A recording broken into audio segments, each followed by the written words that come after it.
Eh, Seperti saudara-saudara telah ketahui, judul dari pelajaran khotbah saya pada Sabat ini adalah pulang ke rumah. Jadi ini diambil dari buku Lukas 15. Jadi saudara-saudara bisa buka Alkitabnya di Lukas 15 dimulai dari ayat yang ke-11. Ini judulnya adalah perumpamaan tentang anak yang hilang, atau dalam bahasa Inggrisnya The Prodigal Son, ya. Ini cerita yang sangat dikenal untuk umat Kristen, ya. Banyak sekali yang kita bisa pelajari dengan perumpamaan anak yang hilang ini, baik itu dari sisi rohani maupun dari sisi yang lain. Namun pada siang Sabat ini saya akan lebih membahas dari sisi kesehatan sesuai dengan profesi saya, ya. Jadi baiklah, kita akan mulai. Perumpamaan ini adalah mengenai seorang bapak yang memiliki dua anak laki-laki. Ya, tentunya mereka bisa dibayangkan bapak ini tinggal di sebuah rumah. Kalau zaman dulu biasanya mereka itu beternak atau bertani, ya. Jadi bisa dibayangkan rumahnya itu adalah rumah yang cukup luas, bukan seperti rumah sekarang ini, ya. Jadi rumah yang cukup luas. Bisa diingat juga pada saat penciptaan, ya, Bapa kita yang di surga menciptakan bumi ini. Rumah kita itu dulu sangat luas. Hanya ada satu orang atau dua orang, tapi luasnya luar biasa, ya, seluruh bumi, ya. Jadi penciptaannya pun sangat sistematis, ya. Disiapkan dulu atmosfer yang baik supaya ada udara, oksigen, ya, yang cukup supaya kita bisa hidup. Lalu disiapkan dulu daratan dan lautan, dipisah air dengan daratan. Supaya apa? Supaya berikutnya tumbuh-tumbuhan diciptakan, supaya tumbuh-tumbuhan itu sebagai sumber makanan bisa tersedia. Lalu sesudah siap semua, barulah manusia itu diciptakan. Ya, jadi sangat sangat memikirkan baik-baik apa yang dibutuhkan oleh manusia. Penciptaan yang sangat sempurna. Ya. Semua kebutuhan manusia tersedia, sama seperti Bapak ini mengasihi anak-anaknya, semua kebutuhan sudah tersedia. Bahkan pada saat itu hubungan kita manusia yang mula-mula itu dengan pencipta itu hubungan yang sangat erat. Kalau mau ketemu dengan pencipta gampang saja, mudah saja. Dalam sekejap kita bisa berbincang kepada pencipta kita, ya. Jadi bayangkan, dan saat itu manusia itu hidupnya sampai umur berapa kira-kira? Selama-lamanya, tidak akan mati. Jadi bayangkan saudara-saudara, ada nggak di dunia ini sekarang manusia yang hidupnya selama-lamanya? Tidak ada. Manusia yang paling panjang umurnya pun itu udah lama sekali, Metusala, ya, 969 tahun.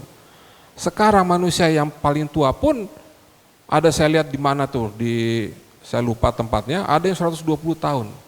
Tapi tidak ada yang bisa sampai 200 tahun di saat sekarang ini. Ya, jadi terjadi penurunan luar biasa dahsyatnya. Waktu itu kondisi sangat ideal, artinya apa? Secara lingkungan, ya, lingkungan itu kita punya ekosistem waktu itu sangat seimbang, ya. Sumber makanan masih baik, sumber air masih baik, udara tanpa polusi, sinar matahari tidak berlebihan dan tidak kekurangan, ya. Sehingga menunjang manusia itu bisa hidup selama-lamanya. Sampai datang dosa. Maka semua itu berubah. Ya, kita masuk ke ayat 12. Kata yang bungsu kepada ayahnya, "Bapa, berikanlah kepadaku bagian harta milik kita yang menjadi hakku." Lalu ayahnya membagi-bagikan harta kekayaan itu di antara mereka. Anak yang bungsu meminta warisan. Apa yang salah dengan Tuhan? Tuhan sudah menciptakan semua kebutuhan kita, sangat baik penciptaan ini, sangat lengkap. Tapi kita meminta warisan. Artinya manusia memilih untuk mengatur semua yang diberikan Tuhan dengan akal dan kepintaran mereka sendiri. Tidak mau lagi bergantung sama Tuhan. Diperintahkan jangan memakan buah pengetahuan dan baik yang jahat, tapi tetap dilanggar. Mengikuti keinginan sendiri. Saya lebih tahu dari Tuhan. Jadi kena tipu daya setan, karena setan pun memiliki pemikiran yang sama. Dia merasa lebih hebat dari Tuhan.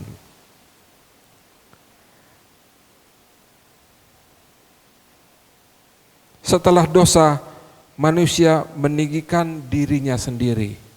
Ya, yang ditinggikan adalah dirinya sendiri dan tidak mengandalkan Tuhan. Demikian juga di dunia kesehatan. Ya. Kalau kita sakit, apa yang ada dalam benak kita? Kita harus ke dokter. Umpamanya sakit apa ya? Sakit tifus. Solusinya adalah apa? Kita harus pergi ke dokter, nanti dokter akan berikan antibiotik, kita makan antibiotik, kita istirahat, maka kita akan sembuh. Masih mending seperti itu ya. Ada yang berpikiran nanti, oh iya nggak usah ke dokter, beli saja obat cacing. Ya kan kalau di Indonesia tuh gitu ya, nggak tahu kalau negara lain apakah tifus pakai obat cacing juga. Obat yang dari cacing ya, bukan obat cacing. Katanya bisa sembuh. Ya. Ada lagi kalau kena penyakit hipertensi, wah kata dokter harus minum obat sampai kapan? Seumur hidup, supaya tensinya stabil. Yang diabetes begitu juga. Ya. Jadi sudah menggunakan akal budi sendiri. Ya, mestinya kalau kita sakit, menderita sakit, kita harus tanya dulu sama pencipta. Tuhan, apa yang telah saya lakukan sehingga saya mendapatkan penyakit ini? Dan kira-kira apa yang saya harus lakukan? Umpamanya, jawab Tuhan umpamanya, pergi ke dokter Advent karena mereka tahu solusi terbaik. Umpamanya ya. Ya kita bisa datang, tapi jawaban itu harus dari Tuhan. Tuhan yang pertama, bukan mengandalkan diri sendiri atau sesama kita manusia. Tapi itulah yang terjadi di dunia ini ya. Kita meminta warisan. Warisan itu seperti kebijaksanaan, kasih, dan apa segala sesuatu yang Tuhan miliki. Kita minta semua itu. Biar saja saya yang ngatur kapan saya menggunakan hal-hal tersebut. Ayat ke-13. Beberapa hari kemudian anak bungsu itu menjual seluruh bagiannya itu lalu pergi ke negeri yang jauh. Di sanalah ia memboroskan harta miliknya itu dengan hidup berfoya-foya. Memboroskan harta, vitalitas tubuh kita. Ya. Kalau di dunia kedokteran itu ada umur manusia, ada kromosomnya ya, ada setelah berapa kali dia replikasi maka akan terjadi degenerasi dan manusia itu akan meninggal. Kalau memboroskan harta artinya apa? Makin cepat meninggalnya. Ya. Sekarang ini penyakit-penyakit yang mematikan, ada orang banyak meninggal di usia yang masih muda. Usia 30-an, 40-an, 50-an. Sedangkan dulu itu jarang sekali terjadi. Pemberian kesehatan diberikan Tuhan, sudah disalahgunakan. Kita beruntung umat Advent memiliki panduan hukum kesehatan, yaitu apa? Ada yang tahu? New Start. Sudah diatur di situ bagaimana nutrisi kita, bagaimana kita harus olahraga, bagaimana kita harus menggunakan air, bagaimana kita harus terpapar sinar matahari. Kita harus bertarak, udara yang sehat, beristirahat, dan apa? Percaya kepada Tuhan atau iman. Ya, itu sudah ada semua, hukum-hukum kesehatan sudah ada, tapi kita memboroskan vitalitas yang ada pada diri kita, menyalahgunakan. Makan, yang penting makanan yang enak. Olahraga kalau ada waktu. Ya. Minum pengennya yang ada rasanya, nggak mau air bening, nggak enak. Ataupun kalau minum air bening jarang sekali. Ya. Dan yang lain-lain. Ya, kita bisa jabarkan satu-satu. Jadi apakah kita memboroskan harta kita, memboroskan vitalitas kita, sehingga itu bisa menimbulkan penyakit. Selera manusia berubah, lingkungan hidup berubah. Yang tadinya banyak taman, banyak tumbuhan, halaman luas, menjadi sempit. Ya. Hidup di rumah yang petak-petak, bahkan di dalam gang. Ya, udaranya kurang bersih, sinar matahari kurang, sirkulasi di dalam rumah kurang, berolahraga jadi malas karena kalau di tempat yang sempit orang malas bergerak jadinya, dan lain sebagainya. Pekerjaan juga berubah. Kalau dulu pekerjaan manusia yang namanya bekerja adalah aktivitas fisik, tapi kalau sekarang yang namanya pekerjaan adalah pekerjaan kebanyakan yang kurang aktivitas fisiknya. Saya yakin hampir semua yang hadir di tempat ini bekerjanya lebih banyak duduk ya daripada aktivitas fisik. Oleh karena itulah sekarang ada terminologi olahraga. Karena orang yang inaktif harus berolahraga. Ya. Kalau petani ya nggak perlu olahraga, emang pekerjaannya adalah pekerjaan fisik. Pendidikan, kehidupan rohani, semua hal berubah. Kita memboroskan harta yang kita minta dari Allah dan manajemennya kurang baik. Ayat 14, setelah dihabiskannya semua itu, timbullah bencana kelaparan dalam negeri itu dan ia pun mulai melarat. Melarat. Akibat pemborosan itu, walaupun tubuh manusia ini sangat canggih ya, pelanggaran hukum kesehatan itu tidak serta-merta membawa seseorang menjadi sakit. Penyakit itu, kanker itu, penyakit diabetes itu bukan penyakit yang terjadi dalam 1 minggu, 2 minggu, 1 bulan, 2 bulan, 1 tahun. Itu adalah akumulasi pelanggaran yang lama penyebabnya. Bahkan saya pernah baca bibit kanker itu, umpamanya kanker payudara. Bibit kanker payudara itu sudah ada 20 tahun yang lalu. Dia bertumbuh sedikit-sedikit, tinggal ada membutuhkan triggernya, baru kanker itu bisa menjadi lebih ganas. Jadi melarat, akibatnya melarat pada satu poin tubuh ini tidak bisa bertahan lagi terhadap penyakit. Karena semuanya sudah dihabiskan, sudah miskin. Akibat pemborosan ini dan gaya hidup yang salah, penyakit merajalela di bumi. Kalau zaman dulu kebanyakan orang manusia ini meninggal karena penyakit menular. Tapi sekarang terbalik. Penyakit degeneratif, yaitu penyakit akibat gaya hidup yang salah ya, seperti kanker, stroke, diabetes, serangan jantung, dan lain sebagainya. Itu menjadi penyakit dominan penyebab kematian. Bisa lebih dari 60% kematian disebabkan oleh penyakit degeneratif. Semakin banyak penyakit dan orang yang menderita penyakit juga semakin muda usianya. Ada yang masih remaja sudah sakit diabetes. Ada yang masih anak-anak sudah gagal ginjal. Kenapa? Senangnya minum minuman yang manis-manis, malas minum air putih, ya. Minum yang manis-manis dan mengandung banyak sekali zat-zat kimia yang berbahaya. Jadi vitalitas tubuh berkurang dengan cepat dan penyakit lebih cepat datang. Ironisnya adalah kalau kita kembali di tahun 80-an, ada berapa rumah sakit di kota Bandung ini? 80-an paling ada Advent, Boromeus, Immanuel, apa lagi ya? Yang lama-lama itu ya. Hasan Sadikin, masih sedikit. Kalau dibandingkan dengan sekarang ini, saat ini, ada berapa rumah sakit di Bandung ini? Wah, banyak sekali. Ya, termasuk rumah sakit Humana Prima ya.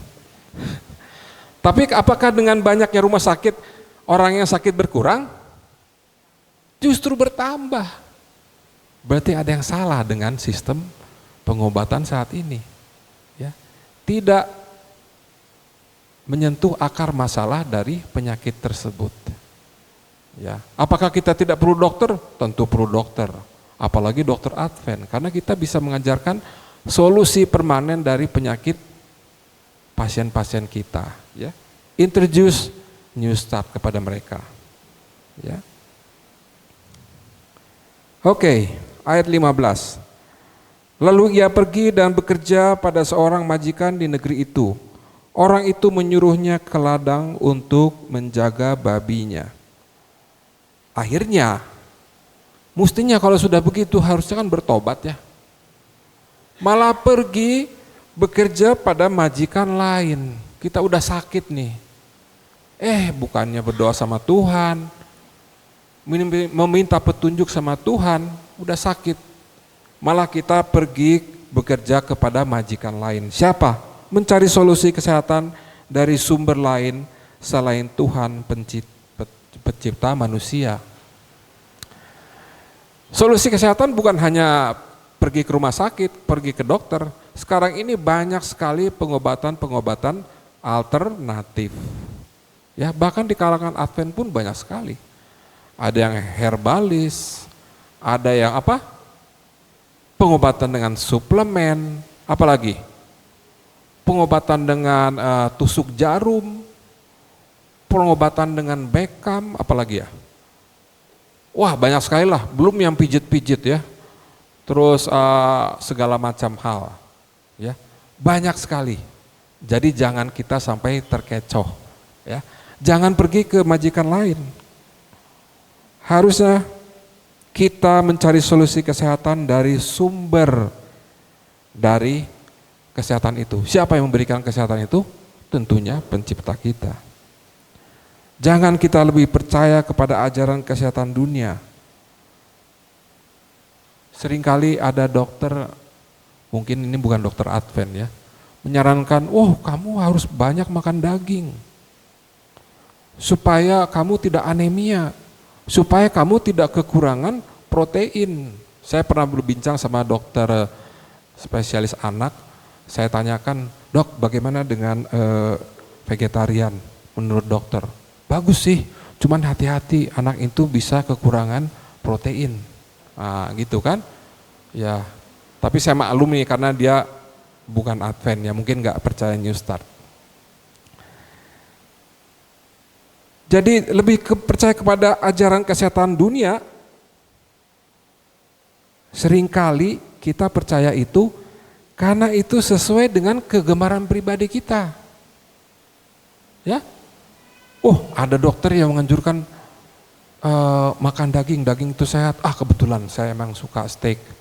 Jadi saya percaya dengan ajaran itu. Kebetulan saya lagi suka bakso nih. Kebetulan saya lebih suka sate. Jadi kayaknya ini yang ngajar nih profesional ya. Menurut penelitian yang luar biasa. Saudara-saudara, tahun 50-an dokter-dokter itu jurnal-jurnal menyarankan supaya orang-orang itu merokok karena itu bagus untuk kesehatan paru-paru. Itu di penelitian mereka. Jadi hati-hati. Kita jangan jangan bekerja ke majikan yang lain. Kita harus tanya kepada Tuhan, mana yang lebih baik. Ayat 16. Lalu ia ingin mengisi perutnya dengan ampas yang menjadi makanan babi itu, tetapi tidak seorang pun yang memberikan kepadanya. Makan ampas, saudara-saudara. Siapa yang senang makan makanan sisa di sini? Tidak ada. Ya. Paling bagus adalah makanan primer. Makanan primer itu makanan dari mana? Bukan second class ya. Primer itu adalah selalu dari tumbuh-tumbuhan dan memang manusia diciptakan untuk makan tumbuh-tumbuhan. Second class itu, second line dari nutrition itu adalah ambil setelah tumbuh-tumbuhan itu dimakan oleh hewan lain, lalu kita makan hewan ini. Itu namanya second class. Tetap yang first class adalah dari tumbuh-tumbuhan. Prinsip kesehatan yang keliru ampas ini ya, bukan hanya makanan saja. Prinsip kesehatan yang keliru, kurang baik dan asalnya bukan dari Tuhan. Seringkali kita tidak tahu akar masalah kesehatan kita lebih mengandalkan obat-obatan.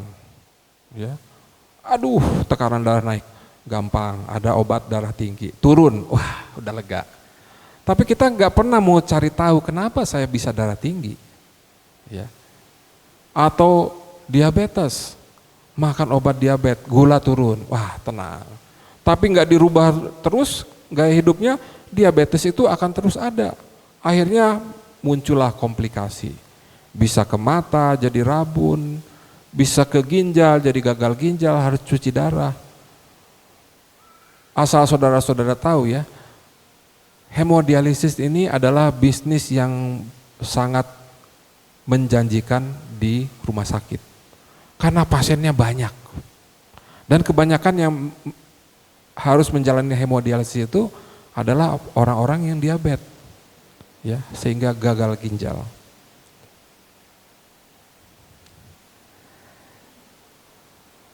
Mengobati gejala, jadi bukan merubah gaya hidup. Jadi kita harus tahu mengapa kita sakit. Jadi kita rubahlah gaya hidup itu. Penyakit akhirnya apa? Karena makan ampas. Penyakit tidak sembuh. Makan makin kesini makin parah. Ada yang orang udah penyakit diabetes 20 tahun. Rajin minum obat tapi nggak sembuh-sembuh. Penyakit hipertensi apalagi itu ya, lama sekali. Kok nggak turun-turun saya punya tekanan darah? Karena kita makannya makan ampas. Ya, keliru. Ayat 18. Akhirnya setelah itu, ayat 17 ya. Oh ya, 18. 18. Aku akan bangkit dan pergi kepada Bapakku dan berkata kepadanya, Bapa, aku telah berdosa terhadap surga dan terhadap Bapa. Jadi inilah pentingnya bahwa si anak ini mengakui, menyadari kesalahannya. Inilah titik poin yang terpenting dalam kehidupan kita. Seringkali kita bertobat karena kita sudah bertobat dalam kesehatan ya. Karena kita udah sakit, ya. Kalau belum sakit, rasanya, contohnya apa? Anak-anak muda nggak ada keluhan, tidak ada penyakit. Jadi terhadap hukum kesehatan ini, saya masih kuat, saya masih muda. Tapi kalau udah kena sakitnya, waduh, baru berpikir, saya harus bertobat. Jangan sampai terlambat ya. Saya pernah kena ini. Waktu saya di Lampung, mungkin saya minumnya kurang ya. Jadi saya kena batu ginjal, sakitnya luar biasa. Selama ini saya ngobatin pasien, saya nggak ngerti gimana sakitnya. Setelah mengalami sendiri, baru saya pahami, luar biasa, sampai keringat dingin ya. Untungnya batunya bisa keluar ya, nggak terlalu gede. Nah setelah itu baru saya harus mengingatkan diri saya harus cukup minum. Ya jangan sampai kurang minum. Tapi sebaiknya jangan dulu sampai terasa demikian. Itu bisa saja terlambat. Ayat 19. Aku tidak layak lagi disebutkan anak Bapa, jadikanlah aku sebagai salah seorang upahan Bapa. Jadi dia merasa tidak berdaya, anak ini. Merasa tidak bisa mengandalkan manusia untuk solusi kesehatan.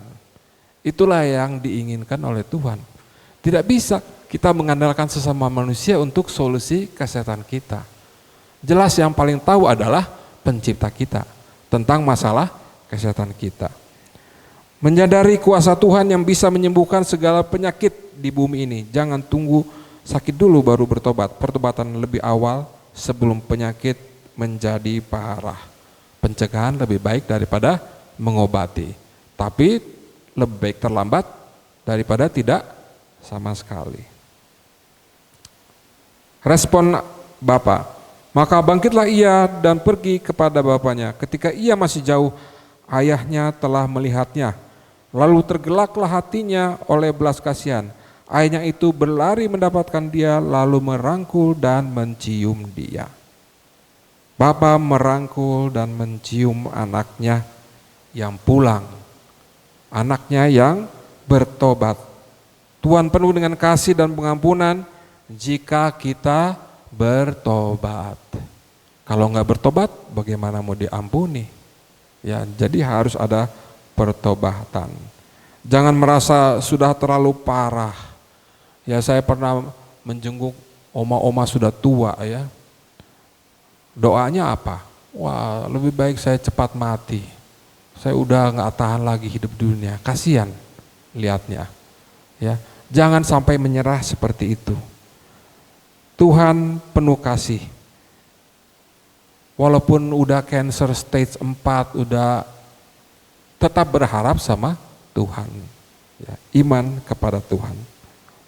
Jangan sampai kita tidak ada harapan untuk sembuh. Karena kasih Tuhan sangat besar. Ayat 22, tetapi ayat itu berkata kepada hamba-hambanya, lekaslah bawa kemari jubah yang terbaik, pakaikanlah itu kepadanya dan kenakanlah cincin pada jarinya dan sepatu pada kakinya.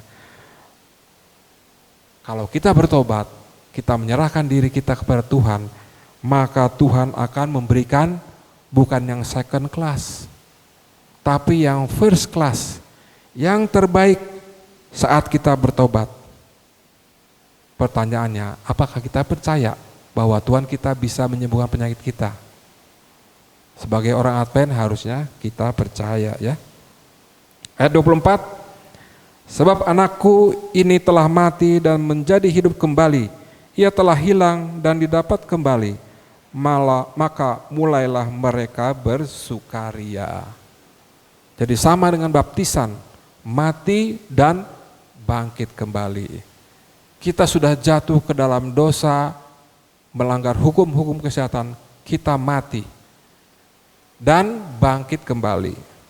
Kuasa Tuhan bisa menyembuhkan asal kita beriman kepadanya. Kebiasaan hidup sehat adalah karakter kita. Jadi ingat saudara-saudara, satu-satunya yang kita bawa ke dalam kerajaan surga adalah karakter kita, termasuk karakter dalam kesehatan. Ya. Kebiasaan hidup sehat adalah karakter kita yang akan kita bawa saat Yesus datang kedua kalinya. Jika kita bertobat dengan merubah gaya hidup, artinya kita memutuskan untuk pulang ke rumah Bapa yang akan memberikan kesehatan yang sempurna, bahkan memberikan kehidupan kekal. Harapan kita nantinya, kalau kita sudah biasa mengikuti hukum kesehatan ini, pada saat kita pulang ke rumah Bapa, kita sudah tidak asing lagi dengan rumah tersebut. Karena kita sudah biasa menghidupkannya di dunia ini. Jadi himbauannya untuk saudara-saudara semua di sini, termasuk saya sendiri, marilah kita semua seperti anak yang hilang, kita sudah bertobat dan bertekad untuk kembali ke rumah Bapa, pulang ke rumah Bapa. Saya akan menyanyikan sebuah lagu yang judulnya Until Then. Jadi di dunia ini banyak masalah di dalam kehidupan kita. Lika-liku kehidupan selalu ada dalam hidup kita. Tapi kita mempunyai harapan bahwa Tuhan akan memanggil kita di rumah. Dan dalam proses itu kita tetap bersenang hati, bersukaria bersama Tuhan. Karena Tuhan menjanjikan keselamatan buat kita semua. Until then.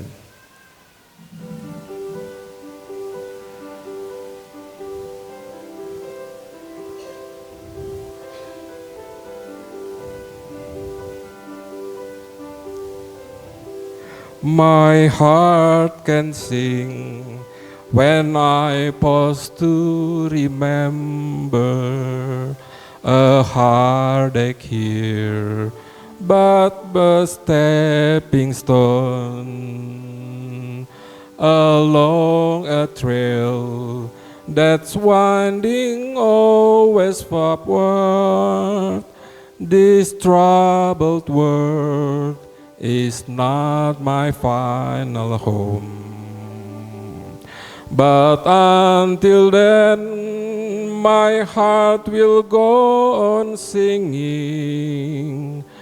Until then, with joy I'll carry on. Until the day my eyes behold the city. Until the day God calls me home. The things of earth will dim and lose their value if we recall they're borrowed for a while, and things of earth that cause the heart to tremble, remember there will only bring a smile. But until then, my heart will go on singing. Until then, with joy I'll carry on. Until the day my eyes behold the city. Until the day God calls me home. But until then, my heart will go on singing. Until then, with joy I'll carry on. Until the day my eyes behold the city. Until the day God calls me home. Until the day God calls me home.